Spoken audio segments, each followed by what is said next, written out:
Okay. Good morning to all. As we said last week, we'll be studying the first chapter of Ecclesiastes this week. I'd like to welcome everyone here. I will be reading from the NASB version.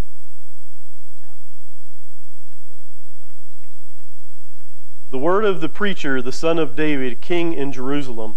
Vanity of vanities, says the preacher. Vanity of vanity, all is vanity. What advantage does man have in all his work which is under the sun? A generation goes and a generation comes, but the earth remains forever.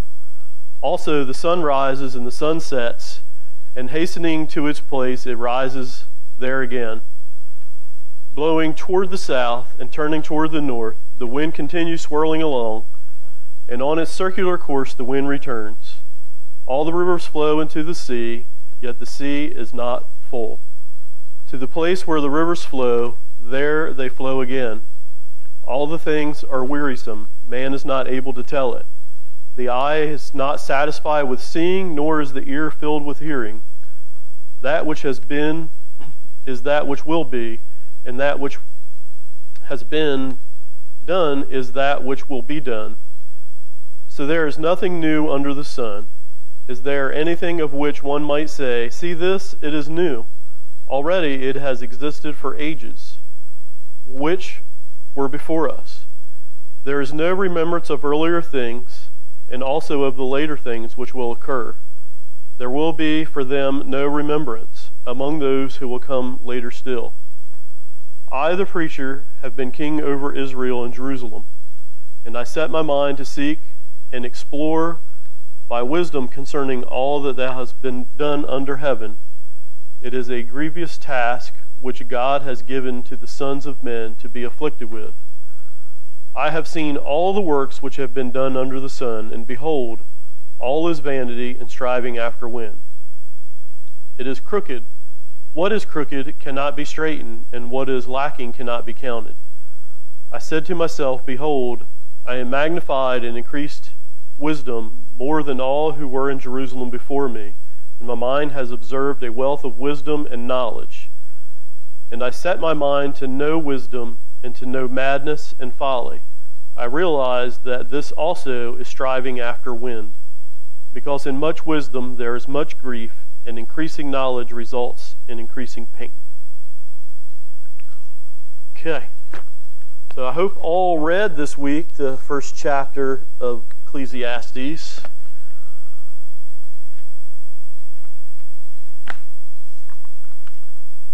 I want you, if you would, to think in your mind of a celebrity that has gained much fame and fortune and then turned to a life of drugs or alcohol or, in Solomon's words, folly. 80%, Bobby Phillips says, 80% of the celebrities. So when the world around us thinks of a celebrity or someone with fame and fortune, they think, this person has it all. This person has everything I would like to have. And then you see them lacking in what they have. They have an emptiness in the things that they have and the things that they do, and try to find something that comes in the form of a bottle or a pill or something like that to find the emptiness, find something to fill that emptiness. And as we know, the only thing you find in that is the bottom of the bottle, or rock bottom, as some find, and then they have to find their new meaning in life.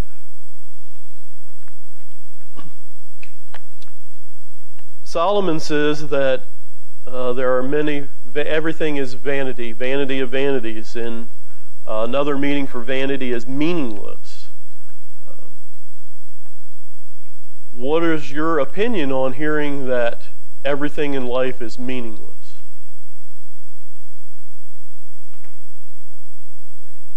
You'd have to disagree. Okay? People aren't meaningless. Relationships with people aren't meaningless. Okay? Our families aren't meaningless.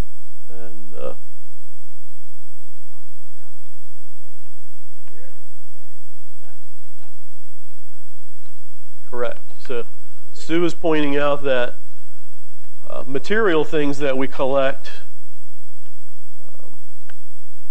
tend to be meaningless. Yeah. The old saying is, you've never seen a hearse pulling a U-Haul trailer with all the things that someone's acquired in their life, right?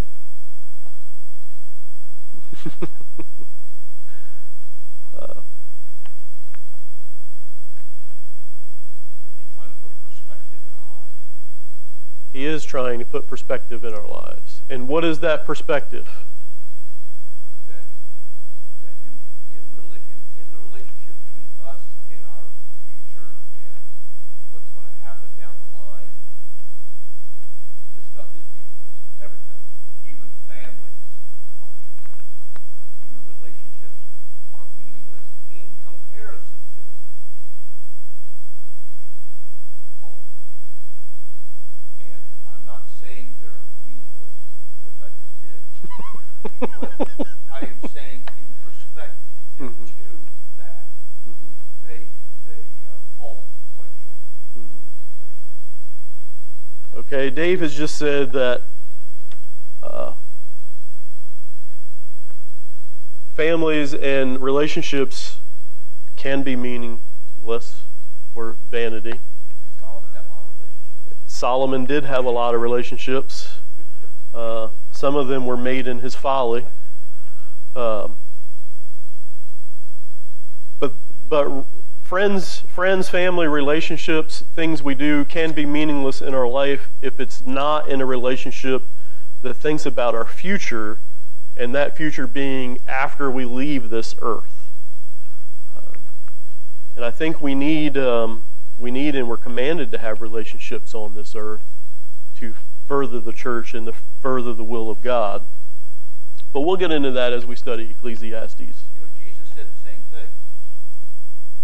Unless a person is willing to leave his father and mother, or depart from them and follow God. He said that he tried to put Jesus, the other, the most wisest man in the world, said that, he said this. He said he was trying to put things in perspective at the time. So you're saying Jesus said, unless one is willing to leave their mother, brother, or sister,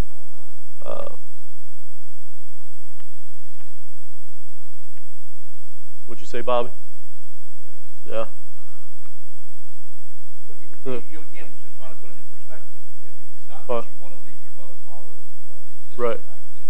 We would still love to have a relationship with our family, but if our relationship with our family hinders our relationship with God, then we should choose our relationship with God.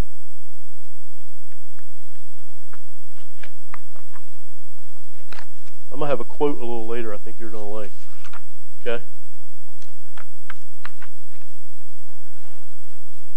All right, in verses 1 through 11, I'm using a couple different books. I have a commentary from Truth for Today, and I also have the cornerstone of our faith book, Life Without God is Meaningless, the study of Ecclesiastes. Our lives are full of moments, many ups and downs. We are born, we live, we die, and we do countless things in between these cycles. How we live our lives in between the cycles can cause emptiness and despair or give peace and happiness. It does not matter what is going on in our lives. The sun will rise and the sun will set. The wind will blow in all directions. The rivers will flow to the sea. Certain things will always happen. There is no new thing under the sun. That phrase right there is no new thing under the sun, is said about 30 times. I think it was 28 times to be exact, in Ecclesiastes. In order to remedy the emptiness and bring our lives back into focus on the things that are important, we have to make God and righteous living the center point of our lives. We can do this through our love for and obedience to Him.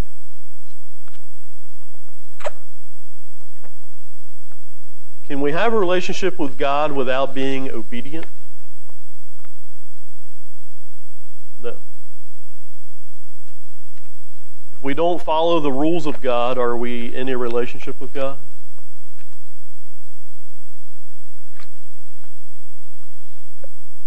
All right, let's go over a couple of the verses one by one here.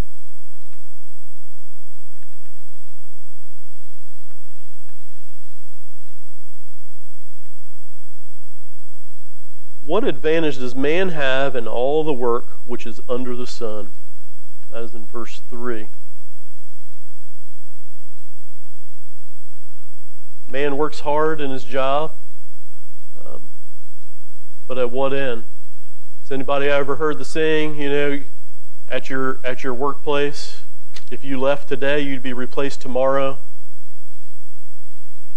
And how many of us put so much importance on our work life? Yeah.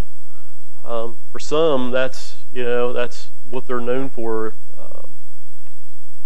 And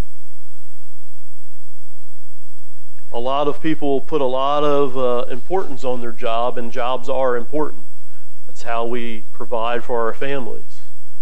But if we put our jobs before our families, or if we put our jobs before our service to others, service to God, it's meaningless. We put a lot of importance on a job that if something happened to us, work's not going to stop, it's going to continue on. We're just not the one doing it.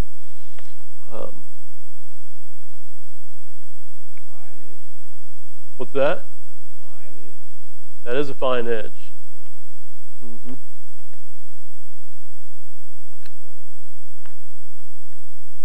Loyal to who? Yeah, you have to be loyal to your work. If not, you'll be replaced, right? Mm-hmm. But you also have to be loyal to your responsibilities to the church and responsibilities to the Lord. The Hebrew word is translated advantage. What advantage does this have? As I've said before, under the sun is said 28 times through Ecclesiastes, and it kind of puts in perspective that universally, you're where you are in your life, but someone far away is in the same place probably. They go through the same thing. The sun always rises and always sets where everyone is at. So in verse 4, forever is one of the main words there. Read verse 4. If I can find it here real quick.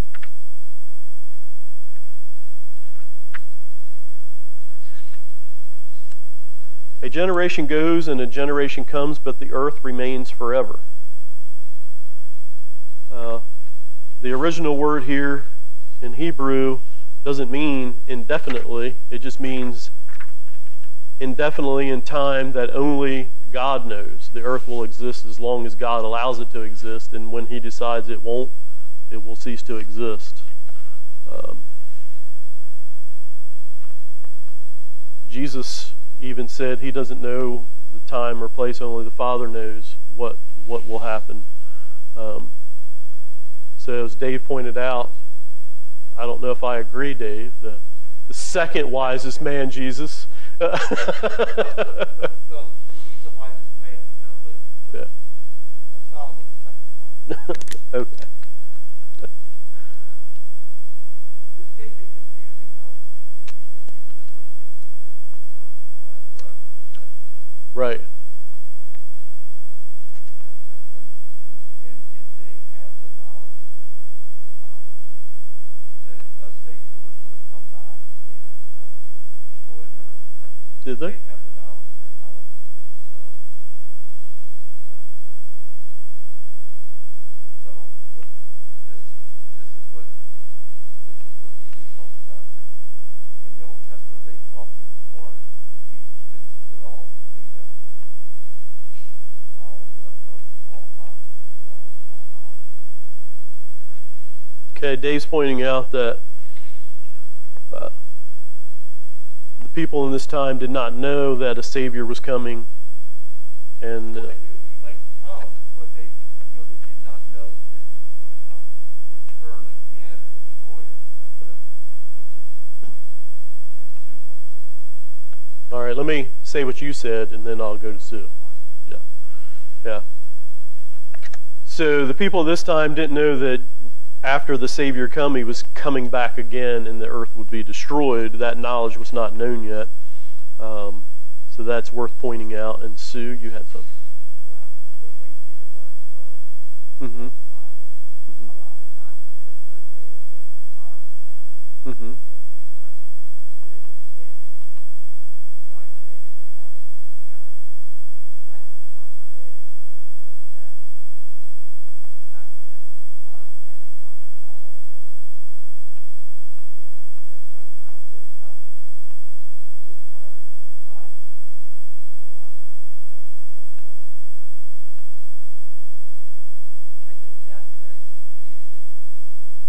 They think, oh, in the beginning, our planet was created, the others came before. But I don't believe that. Okay. I think it becomes very confusing when you find out who went back. You think, that everything will be destroyed. I think when he comes back, everything will be destroyed. Well, Yeah. that's what I'm saying. Yeah. Earth is not just our planet.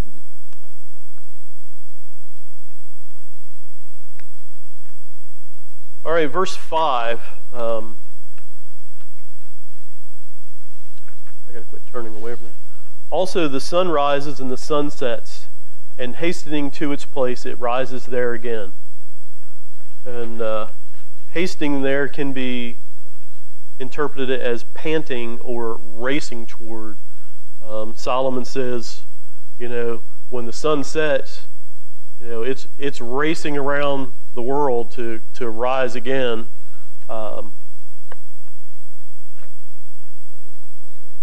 I was getting ready to bring that up, Joel.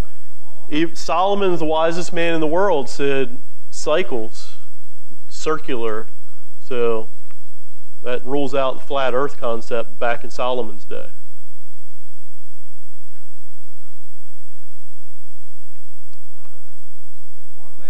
He is a smart man. Yes. Overall opinion that I get when I read through this, I'm a very unhappy person. Yes. Yes, sir. The Eleanor's pointing out that the opinion she gets reading this is a very unhappy person. I think you are correct in that assumption. When we get further into this chapter, we'll see, Solomon tried all kinds of things to become happy. Yeah. He thought he needed things. Yes, he thought he needed things to make himself happy. And he tried everything under the sun to make himself happy. That can mean a lot of different things, trying everything under the sun. And we know what his conclusion came out to be, but we'll continue on from here before we get into that.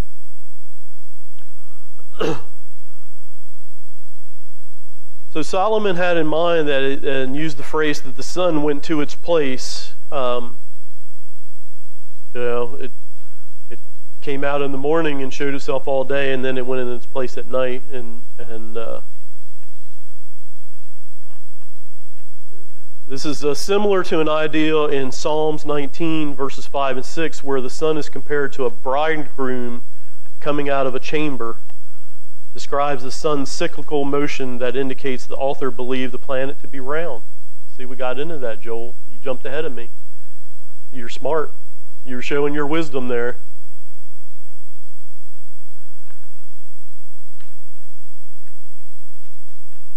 All right, so Solomon's going through different physical things in the world. He's talking about the earth, the sun, we're going to get into the wind and river. So there's 4 different physical things of the world that he's talking about. In verse 6, he brings in the wind. And he's blowing toward the south and then turning toward the north. The wind continues swirling along. And on its circular course, the wind returns. There's no stopping the wind. Meteorologists are still trying to figure out how the wind works and its ways, and we'll get into how Jesus did stop it. The Creator can make things happen that men can't. When you know how all the molecules and atoms work because you created them, then you can control them to do what you want.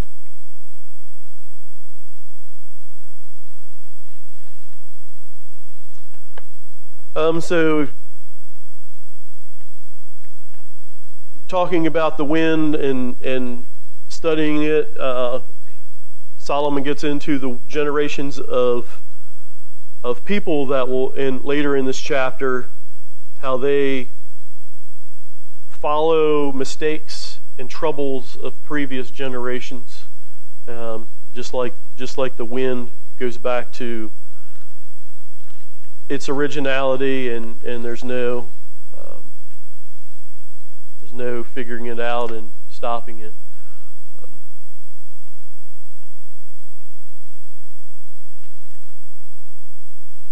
Verse 7, all the rivers flow into the sea, yet the sea is not full. To the place where the rivers flow, there they flow again. In my book, it talked about the Dead Sea. The Dead Sea has rivers flowing into it, and it has no means of escape. It's a huge bowl that the water collects in. And years and years and years of rivers flowing into the sea level has stayed the same constantly. So it's the water flows into the sea. Clouds pick up the water, evaporates, and takes it back to where the rivers begin. Everything's a cycle and cyclical in what it does. So those are 4 physical things: the earth, the sun, the wind, and the river. Now Solomon will get into 4 things that are continual happening in man. So we know the creation of the world, how the world or the earth works. Now he's going to talk from 8 to 11. He's going to bring out 4 things about mankind. Verse 8, all things are wearisome, man is not able to tell it, the eye is not satisfied with seeing, nor is the ear filled with hearing.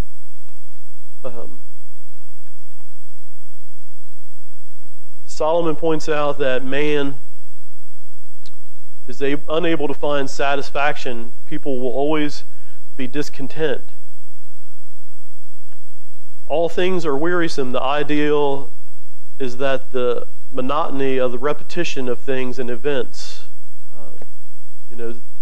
We repeat the same things in our life all the time. We get up in the morning, we get dressed, we go about our day, we go to bed, and everything happens over and over again throughout our life. And if your life doesn't have a meaning, then you will become wearisome and not be happy in that life. I heard a story yesterday or the day before. It was actually a story, Steve Harvey, he always does a little talk with his audience after his show, and the talk that I heard this time was, if your alarm clock wakes you up in the morning and you loathe it, you need to make a change in your life because you're not happy with what you're doing. So go out and find out what will make you happy, so that when the alarm clock goes off, you won't hate the alarm clock. Because, okay.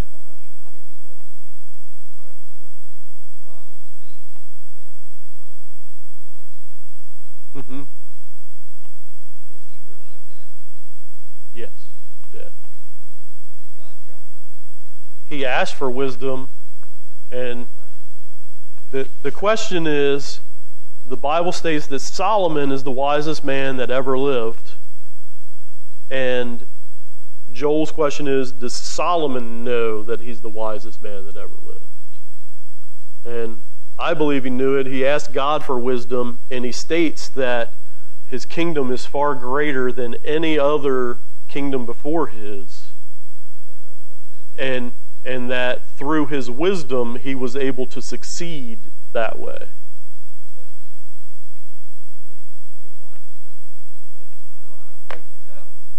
No? I think at this particular time, he was recognized as a very, very, very wise person. I think Jesus was wiser than Solomon. Now, I think that there's very few out there that say that, but I think Jesus Christ, who God himself, was wiser than Solomon. But I think he was the wisest by far at the time, and he was known for his wisdom by all the countries around him. Yeah. And that's why he gained so much wealth. I mean, they would come in and just give him stuff. I mean, Kings from other area would come to seek his knowledge and wisdom. And like Dave's saying, give him gifts, give him wealth for his knowledge. I think the ladies' class studied some of the wealth. So Norman comes back and asks me questions, and it was in a class some time ago. And if you translate over the amount of gold and stuff that he had, then there's no one even compares with his riches at that time, even now, if you compare it. So I think he's the richest man ever done.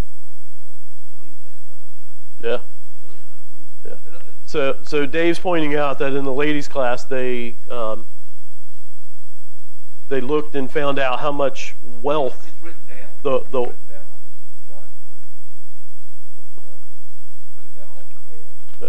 The wealth that Solomon had, and if you add up all the wealth that he had, it would be more than even anyone has today.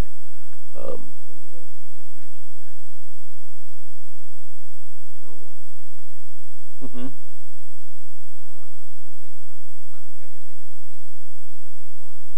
Mm-hmm.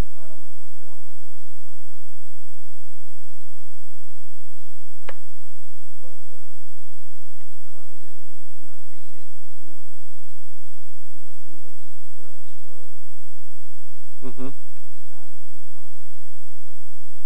Mm-hmm. But yet here we are studying what he's writing down 2,000 years later. Mm-hmm. Read this, it's almost like he died a couple generations ago. Mm-hmm.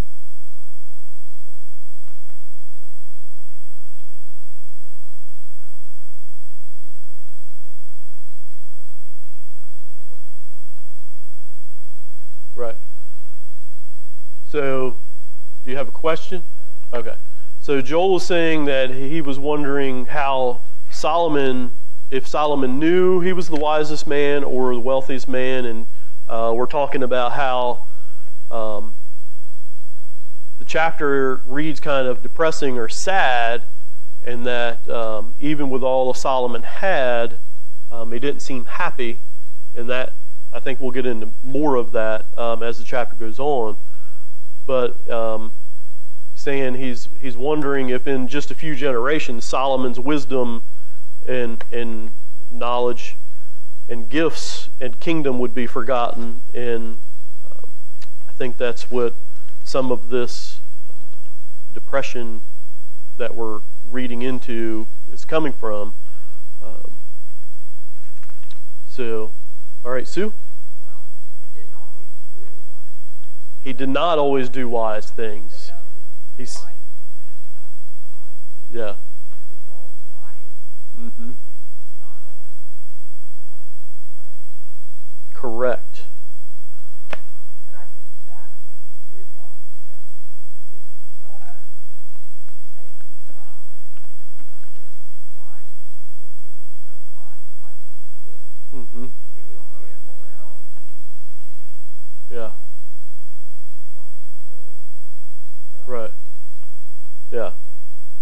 He was seeking in his life through his wisdom to find out the meaning in life, and he used everything possible in the world to achieve that. And morals were thrown out the window in some of that, because he was seeking the purpose of life. And this chapter is reading sad or depressing because nothing in this world will make you happy. You have to choose to be happy through your relationship with God. Right. Being the wisest person in the world is not going to make you happy. Having all the riches, being the richest person in the world isn't going to make you happy. There's a lot of country songs that'll lead you to think that if you have more stuff, you'll be happier, but So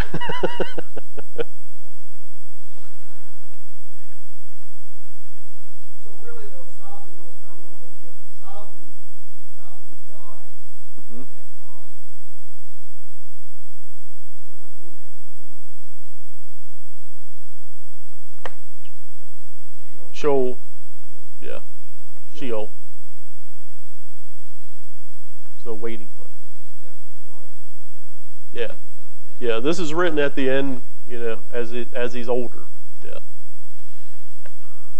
All right, let's get into verse 9. That which has been is that which will be, and that which has been done is that which will be done. There is nothing new under the sun. I said that phrase is repeated 28 times throughout the book, and this is talking about mankind repeating history. We continue to invent the same thing over and over and do the same things over and over and make the same mistakes or the same triumphs. My book pointed out that airplanes did not exist when Solomon was alive.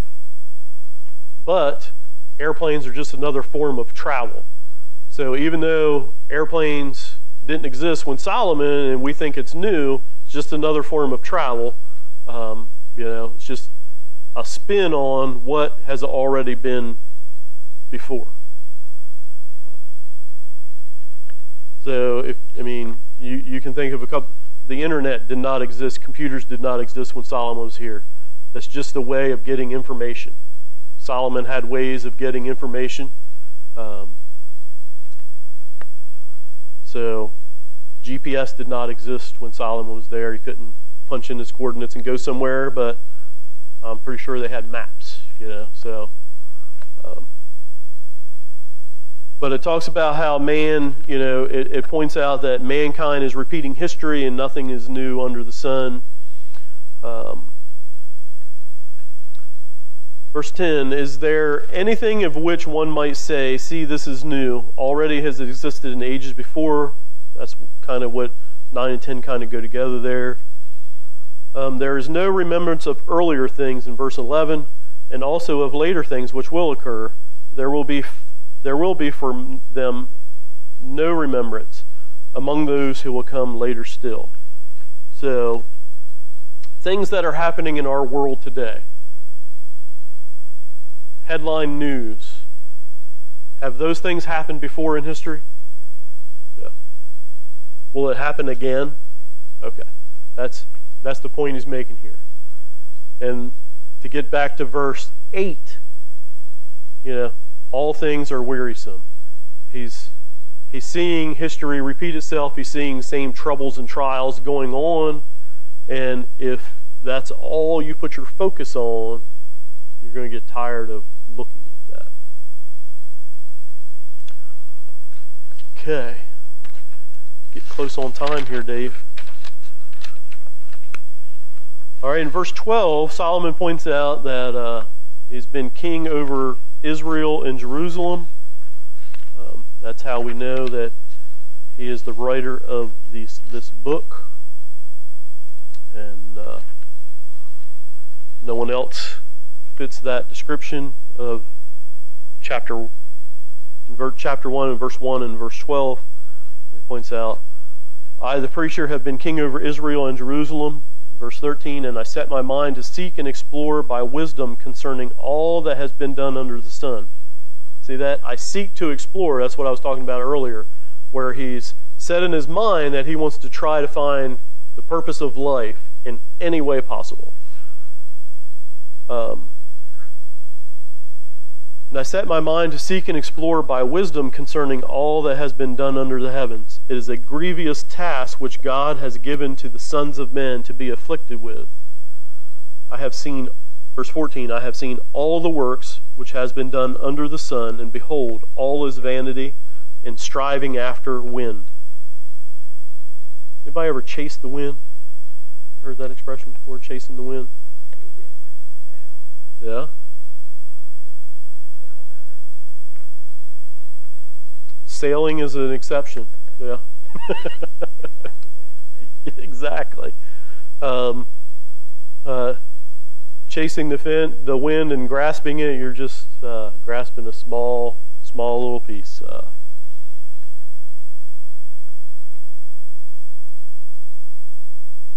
Verse 15, what is crooked cannot be straightened, and what is lacking cannot be counted.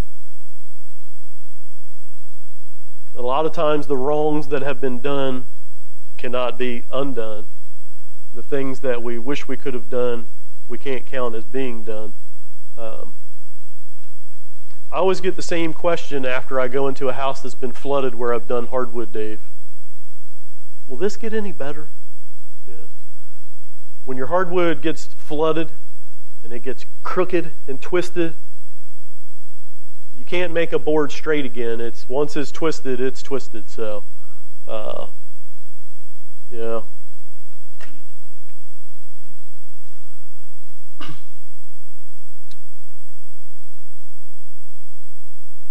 What is crooked, twisted and twists and turns of life, as well as people's actions that are beyond logical explanation. When people get into trouble, sometimes they can make decisions that aren't really logical, correct? And I think Solomon, with his search for happiness in this world, his search for meaning of life, made a lot of decisions that were not logical, even in his wisdom.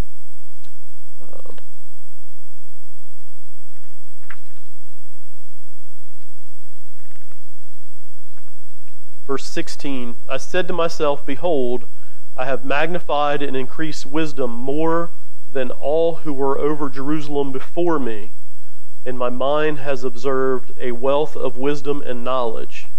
And I set my mind to know wisdom and to know madness and folly. I realized that this is also striving after the wind. You ever set your mind to know madness and folly?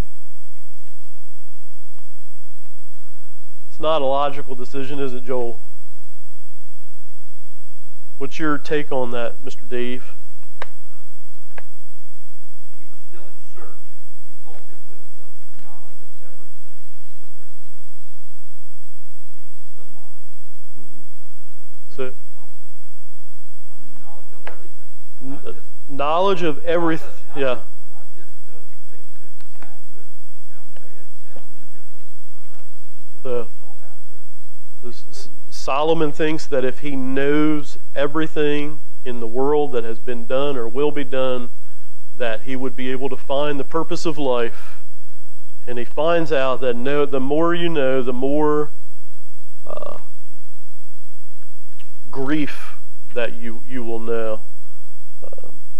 The more you know the works of men, the more you see the bad things men do.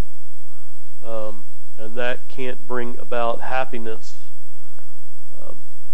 He says it's even his life, he feels like his life has been chasing after the wind, and there's no catching it. He points out here, Joel, that he was wiser and had more material things than anyone who had ruled over Jerusalem before him.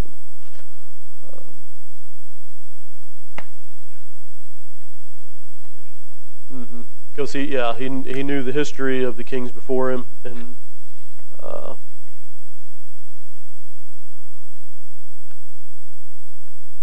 the Hebrew word for madness and folly, the definition is delusion, deception.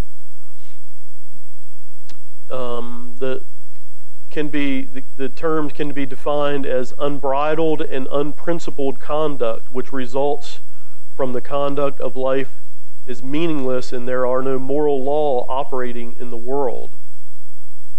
The term folly means foolishness, shamelessness, impulsiveness, madness, and folly appears together three times in this book. As I said, Solomon realizes that the gaining of knowledge and material things in this world without God is like chasing after the wind and useless or worthless. I got two quotes that I would like to share, and the first one, Dave, I think you'll like this one, is from Jackie Robinson. You know Jackie? A life is not important except in the impact that it has on others. Okay? I shared this quote last week. I think I butchered it a little bit last week, so I'm going to share it again this week. Mark Twain said, "The two most important days in your life are the day you are born and the day you find out why." And I have a verse that I'd like to read in Philippians.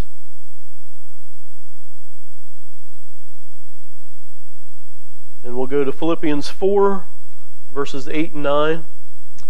"Finally, brethren, whatever is true, whatever is honorable, whatever is right, whatever is pure, whatever is lovely, whatever is of good repute, if there is any excellence, and if anything worthy of praise, dwell on these things. The thing you have learned and received and heard and seen in me, practice these things, and the God of peace will be with you." All right, so next week we'll go over chapter 2. I'd like to wish everyone a good week and read over that chapter this week. And we will be here again 9 o'clock next week.